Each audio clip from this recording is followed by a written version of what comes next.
Hi, I'm Gabriel Dharmoo.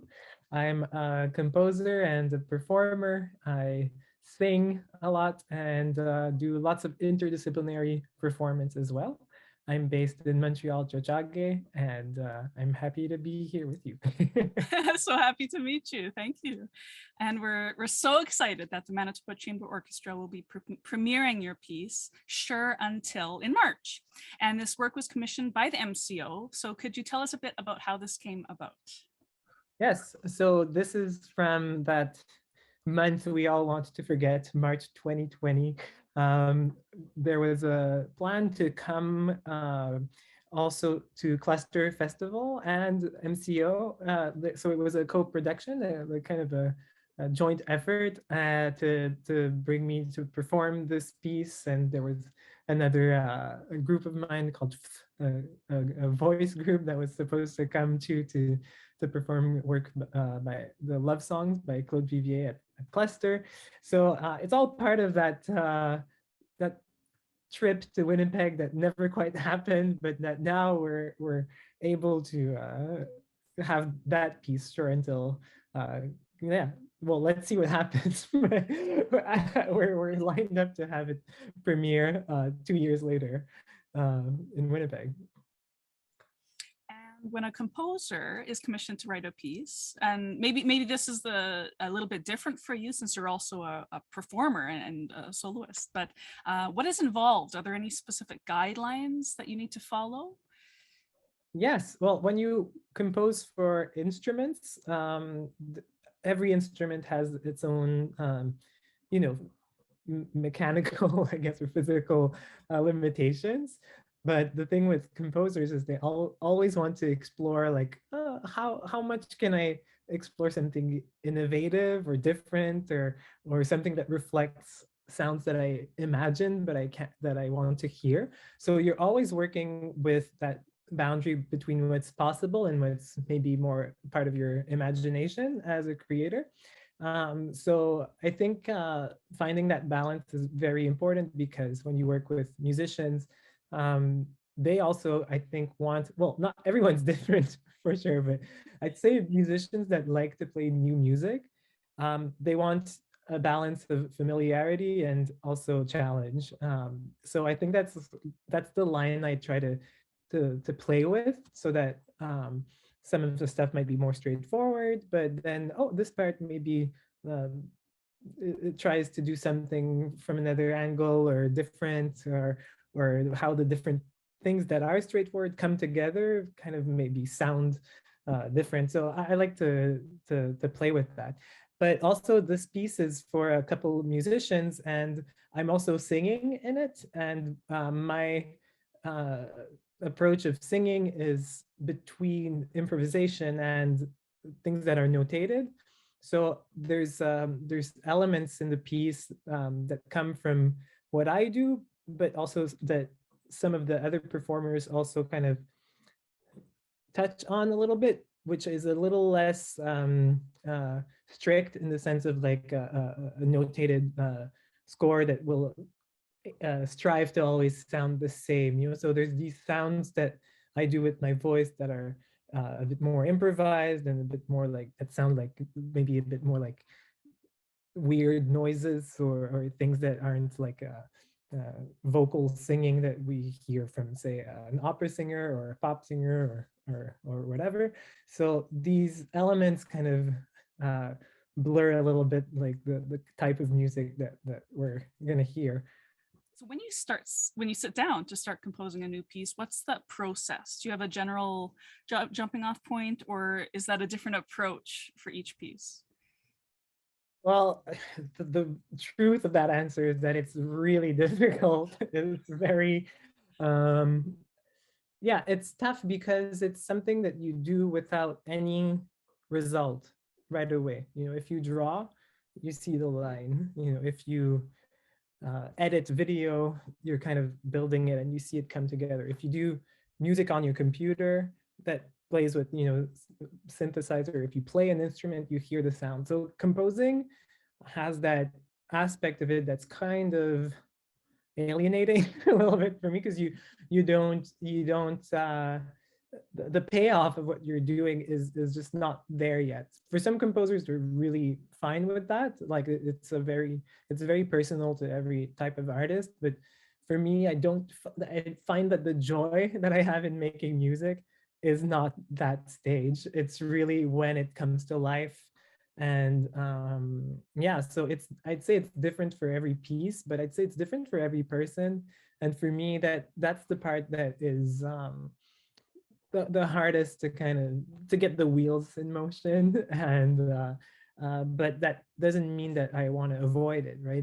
You don't, with everything we do artistically, there's a sense of having to practice it or having to workshop it or edit it, and that's a huge part of the work. So it's not about, we can't be too lazy about it, but we also have to trust our creative instincts. And that's why I've gone towards doing other kinds of art and music that has more immediacy, I guess, or more engagement and connection, because I don't think I could just compose. I think it would be it would just be too much for me to just always be in that state.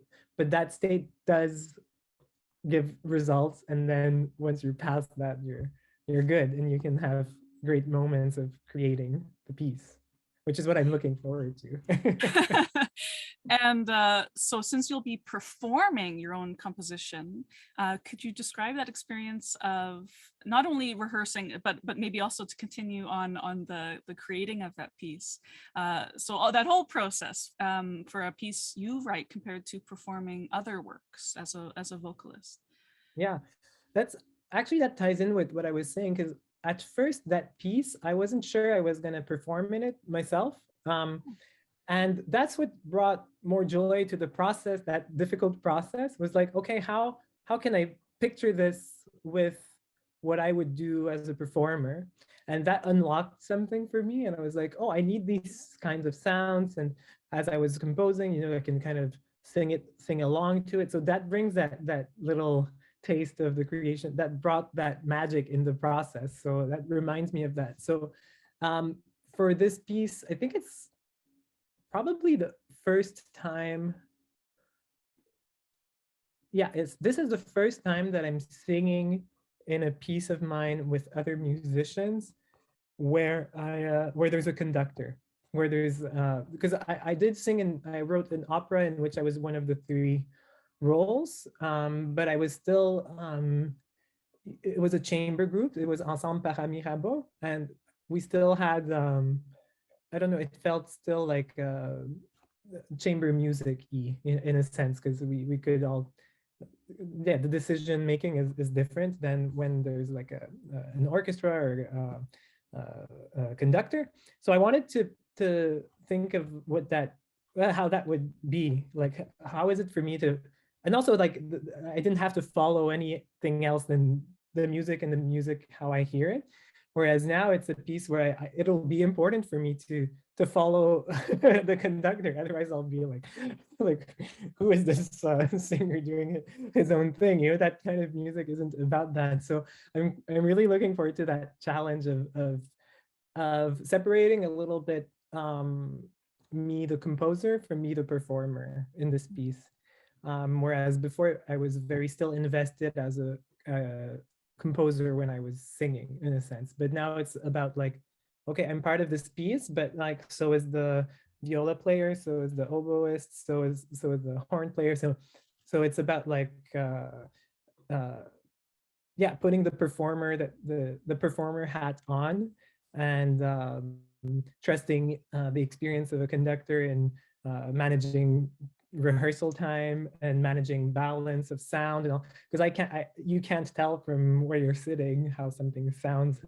It sounds very different. That's something maybe people that don't play music on stage know, but it sounds so different when you're sitting in a music group from what the audience hears. And the composer usually wants to hear what the audience hears, not what it sounds to be sitting on this chair next to this loud instrument.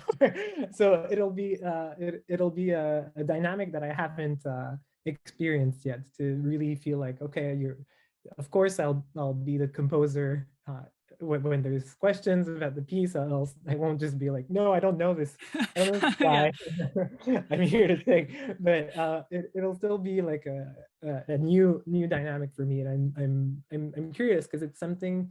I think it's a way for me to compose that feels viable, for other opportunities of creating music with musicians. And conductors and different chamber ensembles or whatever. I feel like being a performer in it feels like the best way to have the sound and the result the closest, to what I imagine in my that's head. right. Yeah, yeah. You have a big part in it. And where will you be situated on the stage? I I kind of forget, but I think I'm probably next to the horn and oboe or something.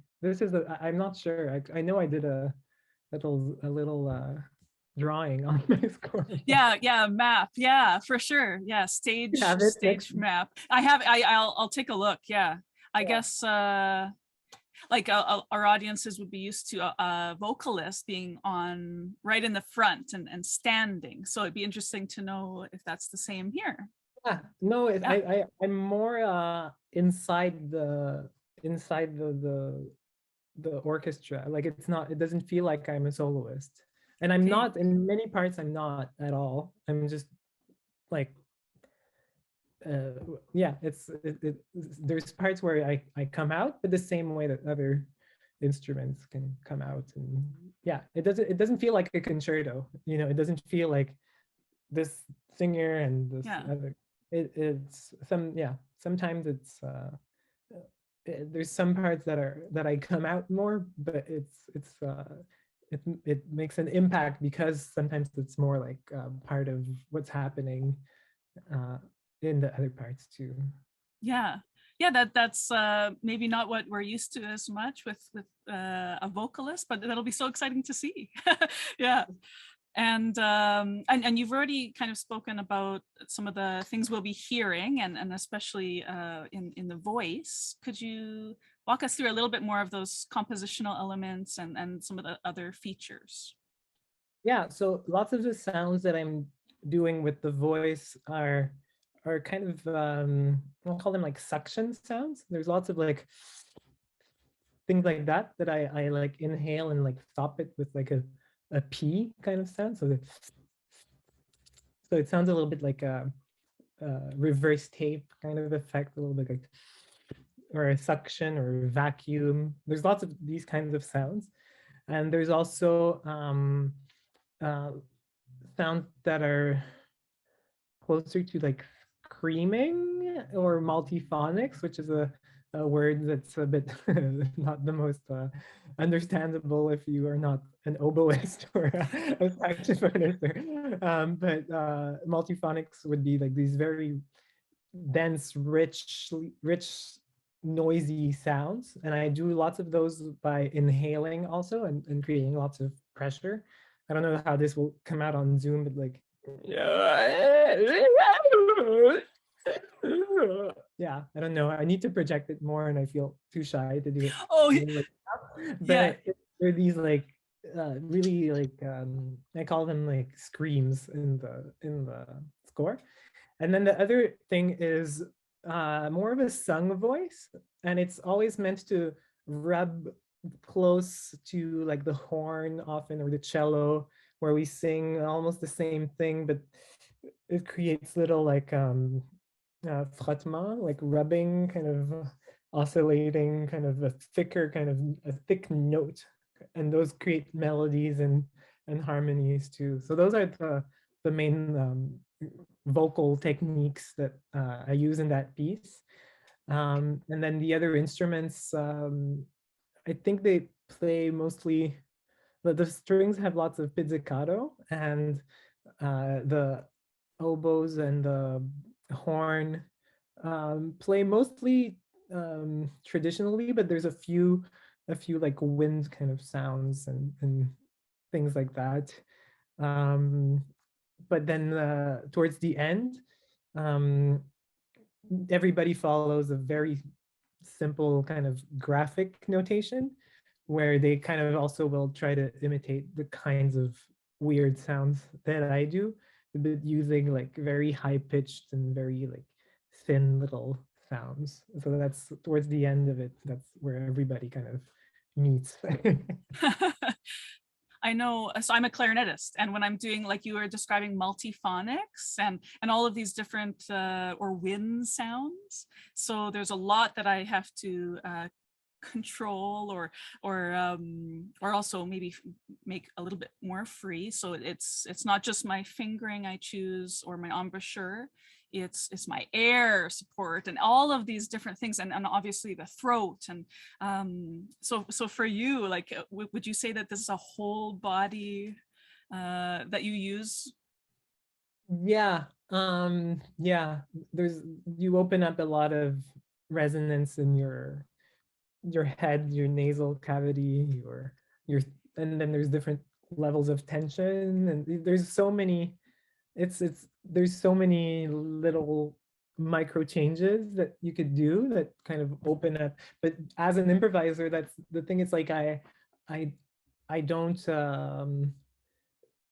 sometimes it's about following what the sensations and the micro movements or the micro shifts, and like I'm gonna tense a bit more here and like open up and see like that's what's fun to play with, and that's what keeps the sounds like different.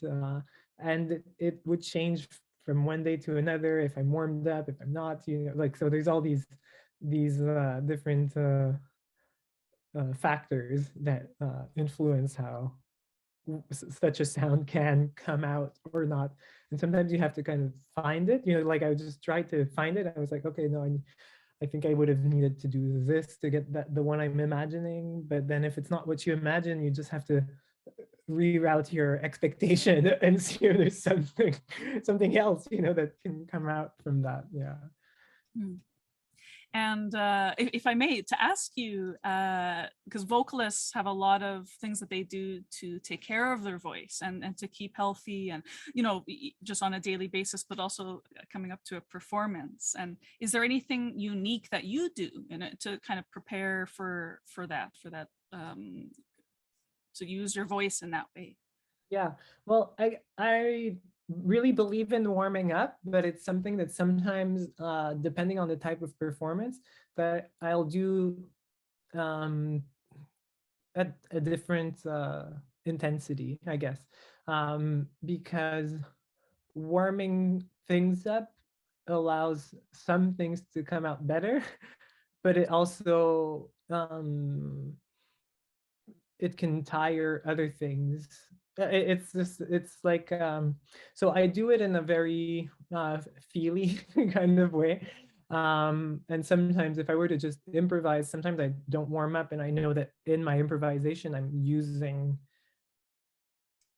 like, my actual improvisation warms me up in a way. So I know how to not endanger myself. Like I wouldn't just start with the most intense screaming sound. But also I think just staying like physically engaged, I find that it's tough. I'm not like the most athletic person, but I do notice that, if I just, if you feel tense in your body, or if you feel like it's never amazing for singing, because I involve my body so much in how I sing. And it also helps with like breath, and like, so I think it's about staying kind of healthy and knowing what your limits are and what you should avoid doing, and knowing what feels like a welcome exercise or a welcome technique to kind of take you to another place. And as a former Montrealer, I had the great privilege to see you perform several times. And anyone who visits your website will see you're involved in such a wide range of incredible interdisciplinary projects, as you mentioned before, and research. And in your bio, you write that your personal musical style encourages fluidity between tradition and innovation. And then how is that fluidity between tradition and innovation expressed in the piece we're going to hear, Sure Until? Yeah, I mean, um, I like to have opposition between ideas like that, like tradition and innovation. In lots of what I've done, it was between. I've played a lot with the idea of like imaginary culture or imaginary folklore, and that's a territory where you're like, if I'm writing music or singing in a way that feels like it could be a millennial old, like for centuries people have developed this, but that it still feels like something like is outside our culture, in the sense that like I don't know what this is, I can't tell what it is. So that's how I play with that kind of opposition. And in Sure Until, there's a similar thing, but it's a bit different. I think I play between um, certainty and doubt. And I think I mentioned how, working with a piece that has a conductor for me was something I wanted to explore, how a conductor is a great thing for bringing players together to form consensus. Like this is the time we're all going to work with the same vision and the same idea. So everyone is kind of, kind of agreeing on something, and that creates a sense of certainty, and you can go really far with that. And then there's the flip side, which is, say, improvised music, where when I talk about these sounds, they're like, oh, it might come out like this. That's hard to do in the setting of conducted music on a strict kind of, or not strict, but like a fixed time frame, so, or a fixed expectation of what should happen. So I wanted to kind of, because I really believe that both methods yield incredible results. So it's not about, and you'll see, I don't want to give away too much about the conductor's role, but the conductor in this piece kind of uh, it has a sense of like fixed time and certainty. And that's something that, as the players, the musicians, look at and follow. And then the score has different departures from that. So you'll have two musicians kind of, or three musicians team up and do something, or they don't follow the conductor anymore. And I am often part of those subgroups in a way. So there's this like idea of fixity or certainty or confidence, being like avec résolution, like, I don't know the word, but like just a sense of like, yeah, we know what we're doing, which is a great feeling to have in life. But it's also really important sometimes to be like, yeah, I'm not sure, or let me rethink that, let me look at this. Like I'm totally like that in life, like that I have both of those things. And I think they're both very important, because you need certainty to progress. But if you don't question anything, or if you don't see how to shift it a little bit, or try something, or see what happens if, then that's another kind of way to progress. So I'm playing with that. So more so than tradition and innovation, as that kind of, which one is it? In this piece, I'd say it's more about this tension between yeah, certainty and doubt. And that's why it's called Sure Until, like I'm sure until, you know you know it's this is what it kind of plays with, and in a way that I hopefully doesn't seem to hint at a winner. What are you hoping the audience will experience at the concert, and what are you looking forward to most? Yeah, I don't know. I mean, audiences are so, like, an audience is such a complex little ecosystem of different people with different, I'm happy if someone, like, we're talking about the piece that we have the opportunity to talk about it, but in my mind, I'm not, everything I'm saying is what helps me make the piece make sense for me, like to feel like, oh, this is the concept, the inspiration, the ways I'm trying to make it happen, but I never have expectations that yeah, I like when people say, oh, what you said, say in this talk or whatever, I got it because this and that. Like I like that feeling, but also I'm happy if someone came in without all that extra information and still like appreciated whatever they felt they wanted to appreciate in that piece. And that could just be like, oh, cool, like a suction sound. I didn't hear that. That's cool. Oh, my son and my daughter always does that at the dinner table. Or like there's so many ways to appreciate stuff. So I don't want to be too prescriptive about how we're supposed to receive it. But those were my intentions, I guess. And hopefully some of it makes sense and has some sort of resonance in other people's brain for a second. Yes. I don't think I'll change anyone's life with it, you know what I mean? But I'm happy if it just stays and lingers a little bit in someone's imagination in any way that they welcome it.